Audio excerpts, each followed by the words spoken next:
So मित्रांनो, हा आहे लालबागच्या राजाचा पंडाल आणि तुम्ही बघू शकता अतिशय सुंदर आणि अप्रतिम अशी सजावट या पंडालाच्या बाहेर केलेली आहे आणि त्याचबरोबर तुम्ही गर्दी पण बघू शकता।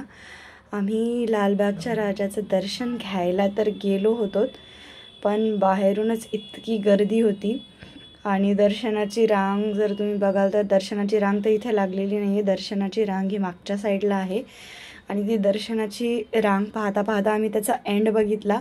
एंड बघण्यातच आम्ही एवढं थकून गेलो की दर्शन काय आज होणे शक्य नाही हे आम्हाला कळून चुकलं होतं, म्हणून आम्ही समोरच्या साईडनी आलो। हा लालबागच्या राजाचा फ्रंट गेट आहे आणि इकडचं डेकोरेशन थोडं आतमधलं दिसत आहे।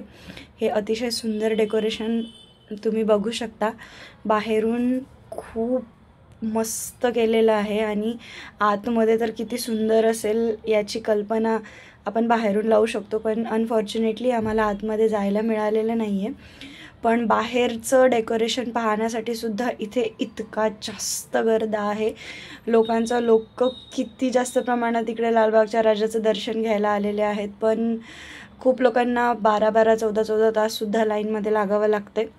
काही लोकांचं 1-1.5 तासात पण दर्शन झालं, पण मला नाही वाटत की तेवढं झालं असेल, कारण लाईन खूप जास्त मोठी होती आणि त्यामुळं आम्ही बाहेरच्याच पंडालाचं दर्शन घेतलं। या बाहेरचा पंडाल जणू काही असा राजवाडाच वाटतोय आणि खूप सुंदर दर्शन इथे झालेलं आहे आमचं बाहेरून।